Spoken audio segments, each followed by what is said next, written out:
Bien-aimés dans le Seigneur, bonjour. Je suis Carlos Recandé pour 5 minutes avec Jésus-Christ. Aujourd'hui, je voudrais m'entretenir avec vous sur le thème « Pourquoi impliquer Dieu dans votre mariage ?» Pourquoi impliquer Dieu dans votre mariage? Bien-aimés dans le Seigneur, un mariage glorieux, un mariage heureux, c'est le cri de cœur de tous les célibataires et du chrétien de surcroît. Un foyer paisible, c'est le désir de tout célibataire sérieux. Personne ne voudrait avoir un foyer où règne la terreur. Mais la question est de savoir si nous devons continuer à impliquer Dieu dans notre mariage. Puisqu'il y a certaines personnes qui disent que nous ne sommes plus au temps d'Adam et Ève où Dieu unit les gens. Les temps ont changé. Nous pouvons aujourd'hui voir nous-mêmes, analyser et puis choisir. Nous sommes au temps de la modernisation, disent-ils. Est-ce que nous devons nous comporter de cette manière-là ou comment devrons-nous nous comporter? Est-ce qu'on doit continuer à impliquer Dieu dans notre mariage? La réponse, c'est oui. Si vous désirez un foyer paisible, un foyer heureux, un mariage agréé par le ciel, vous devez obligatoirement, inéluctablement impliquer Dieu dans votre mariage. Pourquoi? 1. C'est Dieu lui-même qui a institué le mariage. Certes, les académiciens ont créé le mot mariage, mais c'est Dieu qui a créé, c'est Dieu qui a mis en l'homme la pensée du mariage. C'est Dieu qui a mis en l'homme cette pensée du mariage, ce qui fait qu'à un certain âge, l'homme se met à penser au mariage. La femme se met à penser au mariage, elle a envie de se marier.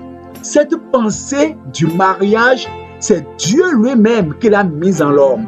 Par conséquent, on ne saurait soustraire ce Dieu qui a institué le mariage du mariage. La deuxième raison est que l'homme regarde à l'apparence, mais Dieu regarde au cœur. La Bible dit que telle voie paraît droite pour un homme, mais son issue c'est la mort. La voie paraît droite, mais la fin c'est la mort. Lorsque Dieu a envoyé le prophète, le grand prophète Samuel, choisir le roi, le futur roi d'Israël, lorsque Samuel est arrivé dans la maison, Samuel a fait erreur. Il a commis l'erreur de pointer ses regards sur Eliab. Dieu lui a dit non, ce n'est pas Eliab. L'homme regarde à l'apparence, mais Dieu regarde au cœur. Ça veut dire que si vous savez que c'est Dieu effectivement qui connaît les cœurs, vous devez forcément impliquer Dieu dans votre mariage. Même les cardiologues n'ont pas le pouvoir de déceler les desseins cachés dans le cœur de l'homme. C'est Dieu seul. La personne peut être belle, avoir de l'argent, être consacré, être zélé, mais tout ça, c'est Dieu seul qui connaît son cœur et qui sait si votre cœur et le sien sont compatibles. Par conséquent, bien-aimés, ne jamais soustraire Dieu de votre mariage. La troisième raison est que l'homme regarde au présent, mais Dieu regarde au futur. Oui, vous voyez des choses présentement. Oh, je vois la fille là. Oh, telle que je la vois. Vraiment, elle est très belle. Elle est belle, c'est vrai. Mais faudrait-il seulement tenir compte de la beauté pour se marier? Si c'est cette beauté qui vous attire, et si dans le futur, elle faisait un accident et était défigurée, que deviendrez-vous? Si c'est seulement l'argent qui vous attire, elle a de l'argent aujourd'hui, la personne bien sûr, et si dans le futur, ses affaires chutaient, que deviendrez-vous? Oh, elle est zélée la personne, elle est consacrée. Et si demain, on ne le souhaite pas, bien sûr, la personne rétrogradait.